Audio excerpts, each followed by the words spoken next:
राधे राधे गुरुजी। गुरुजी मेरा क्वेश्चन ये है कि राधा जी की भक्ति करने का सही तरीका क्या है? भक्ति करने वालों को दो काम करना चाहिए। भक्ति कहाँ से स्टार्ट होती है? सबसे पहला समर्पण। समर्पण जैसे अर्जुन ने अपने आप को रथ सहित कृष्ण को समर्पित कर दिया। हे प्रभु शिष्यस्तेहम, मैं आपका हूँ, अब ये रथ आप ले जाओ, चाहो पार लगाओ, चाहे डुबाओ, जिताओ, हराओ, मरवाओ, कुछ भी करवाओ। पहला है समर्पण। यदि समर्पण आ गया, पति और पत्नी के बीच में समर्पण ना हो तो क्या रिश्ते चलते हैं? भाई और भाई के बीच में समर्पण ना हो तो क्या भाई भाई का रिश्ता चलता है? बिना समर्पण के सामान्य रिश्ते नहीं चलते, तो भक्त और भगवान का रिश्ता भला बिना समर्पण के कैसे चलेगा? तो पहला समर्पण। दूसरा भगवान से प्रेम। भगवान से प्रेम हो। जब समर्पण हो जाएगा तो अपने आप प्रेम भगवान से होगा, और वो प्रेम ही आपकी भक्ति है। भगवान के चरणों में समर्पण और प्रेम जो है उसी का नाम भक्ति है। कोई जप, कोई बाकी ये भक्ति नहीं है। आत्मसमर्पण कर दो भगवान में, यही समर्पण भक्ति। सब कुछ अपना, अपने आप को, परिवार को, व्यापार को, सब कुछ ईश्वर के हवाले करो। प्रभु ये आपका है, सुख आप दो, दुख आप दो, जैसे रखें राम जी रहना चाहिए। जिंदगी की डोर सौंप हाथ दीनानाथ के, महलों में रखें चाहे झोपड़ी में वास दें।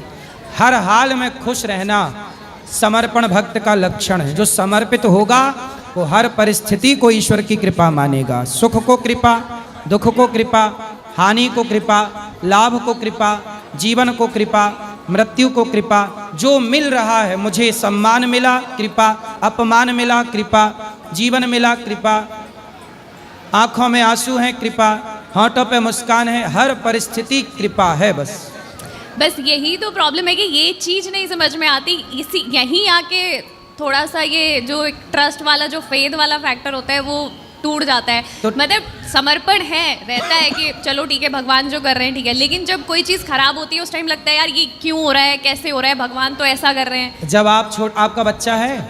नहीं। अच्छा, जब छोटा बच्चा मोबाइल चलाता है ना तो माँ बाप छीन लेते हैं, और जब मोबाइल छीनते हैं ना तो उस बच्चे को बहुत गुस्सा आता है। वो बच्चा कहता है कैसी माँ है, देखो मैं मोबाइल पर गेम खेल रहा था, पूरा नहीं हुआ, छीन लिया। छोटे बच्चे को मोबाइल छीन लो, उसे बहुत गुस्सा आता है, पर वो कुछ कर नहीं सकता तो गुस्सा पी के बैठ जाता है। पर माँ बाप मोबाइल छीनते हैं तो बच्चे के साथ गलत करते हैं कि सही? आप बताओ। वो आप सही कह रहे हो, लेकिन पर बच्चे को लगता है कि गलत किया। हाँ। ऐसे ही भगवान कुछ नहीं देते तो लगता है कि भगवान ने गलत किया, पर वो हमारे लिए अच्छा था इसलिए नहीं दिया। अर्थात ना मिलना अच्छा था, मिल जाता तो शायद नुकसान होता। बच्चे को मैंने बचपन में एक कहानी सुनी थी, सुना दूं एक छोटी सी? हाँ बिल्कुल। एक छोटी सी कहानी थी। जब मैं 5वीं क्लास में था, लगभग 4थी क्लास में, तब मेरे एक सर ने मुझे ये कहानी सुनाई थी। जब मैं 4थी या 5वीं क्लास में था, तब की याद है मुझे। उन्होंने सुनाई, एक लड़का था, सबसे पहली बार वो स्कूल गया तो वो पेंसिल चुरा के ले गया। तो माँ को दिखाया, देखो पेंसिल लाया। माँ बोली वाह बेटा वाह, पेंसिल ले आया। दूसरे दिन वो किसी की कॉपी चुरा लाया, तीसरे दिन बैग चुरा लाया। ऐसे करते करते वो बहुत बड़ा चोर बन गया, और उसकी माँ खुश होती कि बेटा पैसा लाया, बेटा सोना लाया, बेटा ये। एक दिन पुलिस ने पकड़ लिया और उसे उम्र कैद हो गई। बहुत चोरियाँ पकड़ी गई, उम्र कैद। तो चोर से पूछा गया कि अब आपको उम्र कैद हुई है, पर इससे संतुष्टि नहीं मिल रही है, आपको फांसी होगी। अब बताओ आपको कुछ आखिरी इच्छा हो तो बोलो। तो उसने कहा मैं अपनी माता से मिलना चाहता हूँ। अब उसकी माँ आई, हाँ बेटा क्या हुआ, जेल में भी कुछ चुराया है क्या? उसने कहा माँ मैं आपके कान में बताऊंगा। और जब कान माँ ने किया तो कान को ना उसने अपने मुंह से पकड़ के काट लिया और माँ को के कान को अलग कर दिया। माँ चिल्लाई ये क्या किया तूने? तब उस बेटे ने रोते हुए कहा माँ जब मैंने पहली बार चोरी की थी, यदि तूने मेरे कान पकड़ के गाल में एक थप्पड़ मार दिया होता तो आज मैं फांसी तक ना पहुँचता, इतना बड़ा चोर ना बनता। बस यही बात है कि माँ नहीं डांटती थी, इसलिए बच्चे का नुकसान हो गया। भगवान नहीं डांटेंगे, नहीं कष्ट देंगे तो शायद हम बिगड़ जाएं। और भगवान का थोड़ा कष्ट, माँ का वो थप्पड़ है जो माँ बच्चे को थप्पड़ मारकर सुधारना चाहती है, ऐसे ईश्वर का वो थप्पड़ है। कुछ ना मिलना, हम चाह रहे हैं कि ये मिल जाए पर नहीं मिल रहा है, तो समझ लो ईश्वर का एक थप्पड़ है कि नहीं, तेरे लिए ये चीज़ बेहतर नहीं है इसलिए नहीं दे रहे हैं। लेकिन जब वो थप्पड़ पड़ा होता है, जब वो उस परिस्थिति में क्या करे? उस परिस्थिति में भगवान को याद करो। जब माँ अपने बच्चे को थप्पड़ मारती है ना, तो बच्चा और एक कदम माँ की ओर बढ़ता है और माँ की छाती से लगना चाहता है।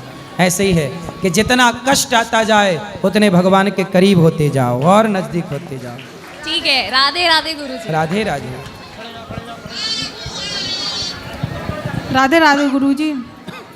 मैं ये कहना चाहती हूँ, जो अभी इस टाइम पे जो मैटर हुआ है उसमें बोला गया था जैसे 25 साल की या ज़्यादा एज की लड़कियाँ के लिए, लेकिन मेरी भी उतनी हो गई, पर मुझे बिल्कुल बुरा नहीं लगा क्योंकि मैं गलत नहीं हूँ। तो मुझे लगता है जो लड़कियाँ गलत हैं उनको ही बुरा लगा है उस चीज़ का, जो गलत नहीं है उनको बिल्कुल भी फ़र्क नहीं पड़ा है, वो आपको सपोर्ट ही कर रही हैं। बिल्कुल बिल्कुल सही है। मैं आपके आश्रम में काफ़ी सालों से आती हूँ, हर बार माताओं के दर्शन करती हूँ, आपके दर्शन करती हूँ, लेकिन मैं बस इतना कहना चाहती हूँ कि कई बार शादियाँ मजबूरी में नहीं हो पाती हैं सही टाइम पे जी, क्योंकि माँ बाप नहीं होते, कभी माँ बाप पे पैसा नहीं होता, कुछ परिस्थितियाँ सिर्फ इस वजह से हो जाती हैं।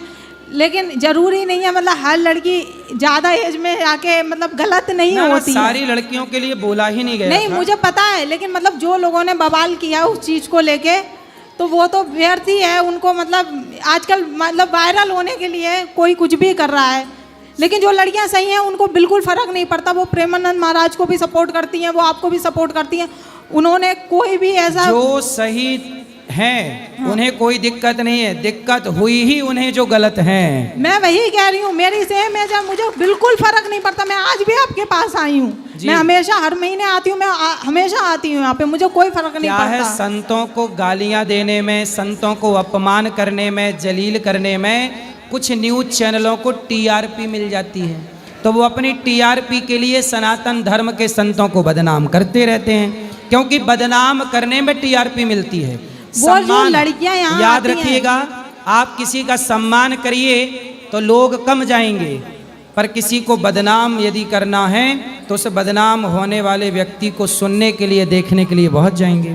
तो कुछ चैनल हैं, कुछ चैनल हैं जो बदनाम करना चाहते हैं, और उनका बदनाम करने का षड्यंत्र भी आप जनता जनार्दन ने फेल कर दिया। चैनल वाले तो करते ही करते हैं, लेकिन जो आम जनता आजकल इंस्टा के माध्यम से जो फेमस होना चाह रही हैं लड़कियां, जैसे यहाँ आती हैं, रील बनाती हैं उल्टी सीधी, तो फिर उन्हें भी एक कंटेंट मिल जाता है। सही है।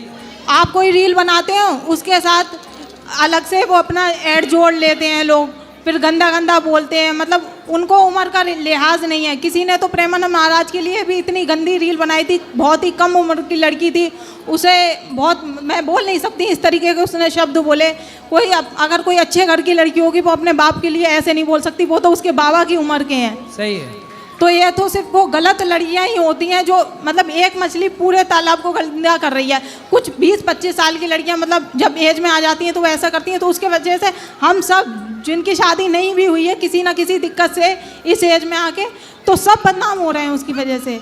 अब मैं यहाँ वृंदावन आती तो सबको लगता होगा, अब लोगों का मुँह है ना, मैं रोक नहीं सकती ना, लेकिन मैं तो अपनी भक्ति के लिए आती हूँ, मुझे क्या करना, मुझे कोई फर्क नहीं पड़ता।